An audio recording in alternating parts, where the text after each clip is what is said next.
Hey guys, good evening and welcome to your career point. आशा करता हूँ आपकी तैयारी काफ़ी अच्छी चल रही होगी और खूब मेहनत कर रहे होंगे आप अपने सिलेक्शन के लिए। देखिए दोस्तों, उत्तराखंड में अभी आगामी जितनी भी परीक्षाएं होने वाली हैं तो उन सब के लिए आप लोग काफ़ी मेहनत कर रहे होंगे अपने उज्जवल भविष्य के लिए। दिन रात लगे होंगे अपनी पढ़ाई में। और देखिए दोस्तों, जो उत्तराखंड में जितनी भी परीक्षाएं हैं, जैसे फॉरेस्ट गार्ड हो गया, बंदी रक्षक हो गया, पटवारी लेखपाल हो गया, उत्तराखंड पुलिस हो गया, एसआई हो गया, तो अन्य जितनी भी परीक्षाएं हैं तो उनका यूके ट्रिपल एस सी द्वारा एक जनरल सिलेबस दिया गया है।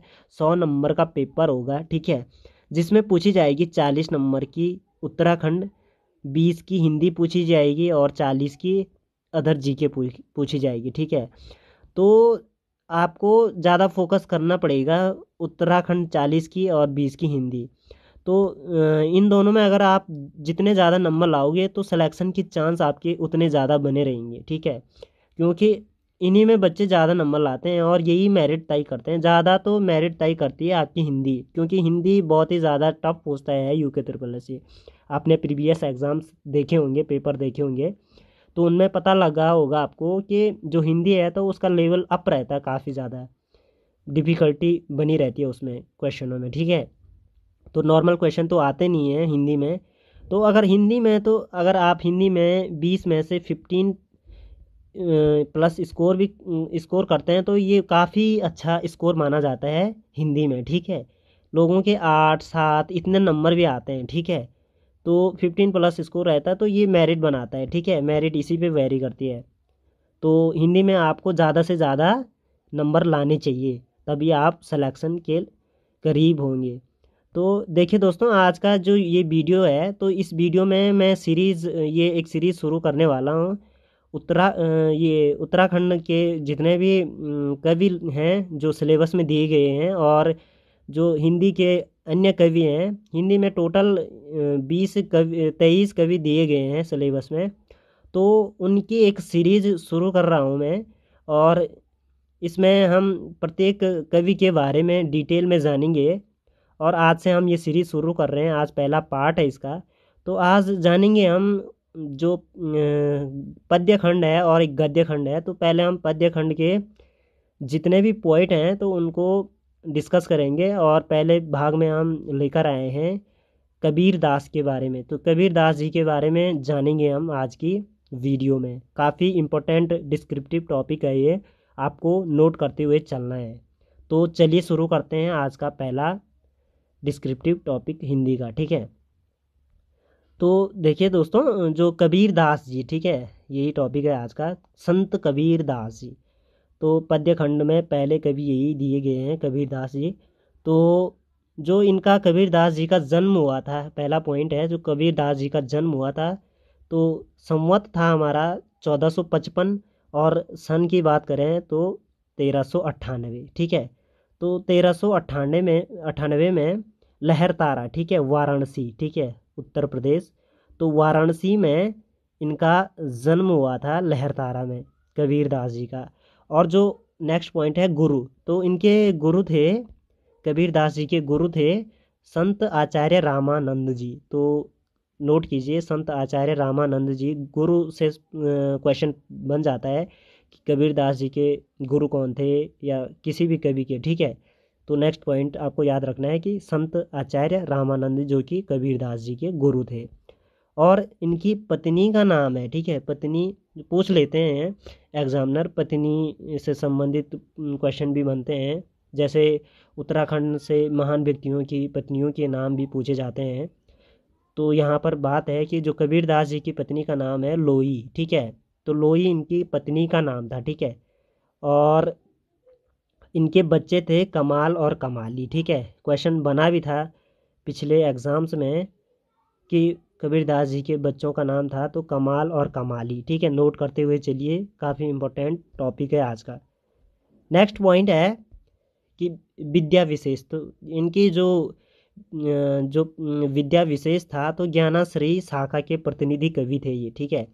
तो ज्ञानाश्रयी शाखा क्वेश्चन बन सकता है कि कबीर दास जी की शाखा के कवि थे, प्रतिनिधि कवि थे, तो आंसर हो जाएगा ज्ञानाश्रयी शाखा के।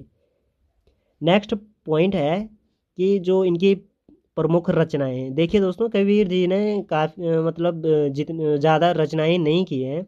इनकी प्रमुख रचनाएं साखी, शबद और रमैनी। और जो साखी, शबद, रमैनी है तो इनके संकलन को कहा जाता है बीजक। ठीक है, बीजक इनके संकलन को कहा जाता है। ये याद रखने हैं आपको, साखी, शबद और रमैनी याद कर लीजिए, इनको पूछा जा सकता है। ठीक है, इससे पिछले वाले एग्जाम्स में पूछा जा चुका है, क्वेश्चन रिपीट होते हैं। अब महत्वपूर्ण परीक्षा उपयोगी तथ्यों के बारे में जान लेते हैं कि जो पहला पॉइंट है कि कबीर जी की भाषा थी। तो कबीर जी जो भाषा थी तो उनकी भाषा थी सदोकड़ी भाषा। सदोकड़ी भाषा कहेंगे हम कि जितनी भी भाषाएं थी तो इन सब का मेल था। ठीक है, उन सबको मिला के एक भाषा थी सदोकड़ी, मतलब सदोकड़ी भाषा कहा गया है इसको।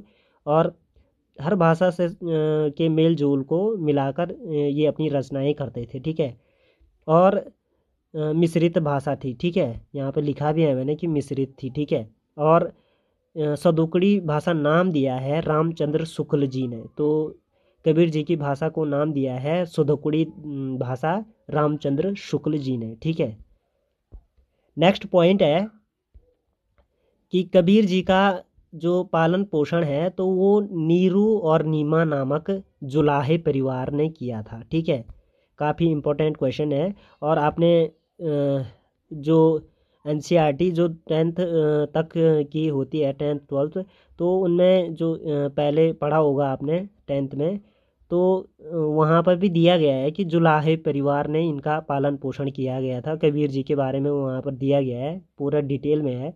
तो नीरू नीमा नामक जुलाहे परिवार ने इनका पालन पोषण किया था। नेक्स्ट पॉइंट है कबीर जी से जुड़ा हुआ है कि कबीर जी की रचनाओं, ठीक है, मैंने ऊपर बताया था साखी हो गया, शबद हो गया और रमैनी हो गया। तो इनके संकलन को बीजक कहा जाता है, मैंने आगे बताया था। तो बीजक कहा जाता है। क्वेश्चन बन सकता है कि जो बीजक संकलन है तो वो कबीर जी के किन रचनाओं का संकलन है। तो ऑप्शन में कुछ भी आ सकता है, तो आपको टिक करना है साखी, शबद और रमैनी। क्वेश्चन किसी भी प्रकार से बन सकता है दोस्तों, आपको हर तरफ से ध्यान देना है।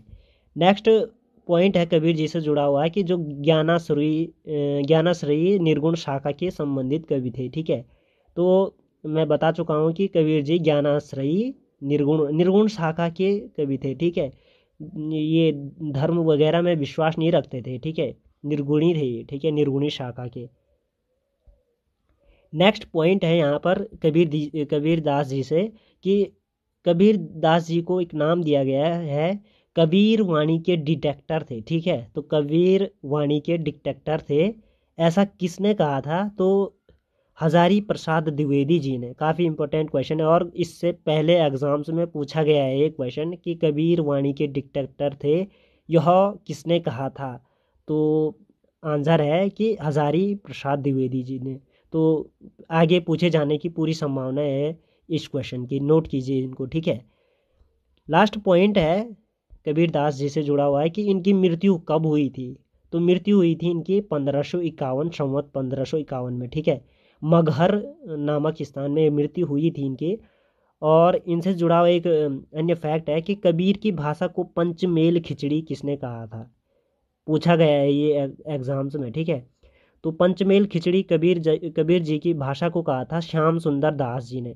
तो नोट कीजिए इसको, श्याम सुंदर दास जी ने कबीर जी की भाषा को पंचमेल खिचड़ी कहा था, श्याम सुंदर दास ने।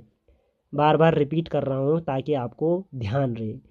तो देखिए दोस्तों, छोटा सा टॉपिक था, हमने कबीर जी के बारे में जितने भी फैक्ट थे सब डिस्कस किए। आशा करता हूँ आपको वीडियो पसंद आई होगी। और अगर वीडियो पसंद आई हो तो कमेंट में अपना वो दीजिए, फीडबैक दीजिए। ठीक है, और अपने दोस्तों के साथ भी वीडियो को शेयर कीजिए, जिनको ज़रूरत है तो वो ज़रूर पढ़ेंगे इसको। ठीक है, और देखिए दोस्तों, ऐसे ही टॉपिक हम लाते रहेंगे और ये सीरीज़ भी कंटिन्यू जारी करते रहेंगे हम, और वीडियो लगातार आती रहेगी। आप लोग बस चैनल के साथ बने रहिए। चैनल है हमारा यूअर कैरियर पॉइंट के नाम से, सब्सक्राइब कर लीजिए और अपने दोस्तों के साथ भी शेयर कीजिए। तो मिलते हैं इसी के नेक्स्ट पार्ट में, तब तक के लिए धन्यवाद।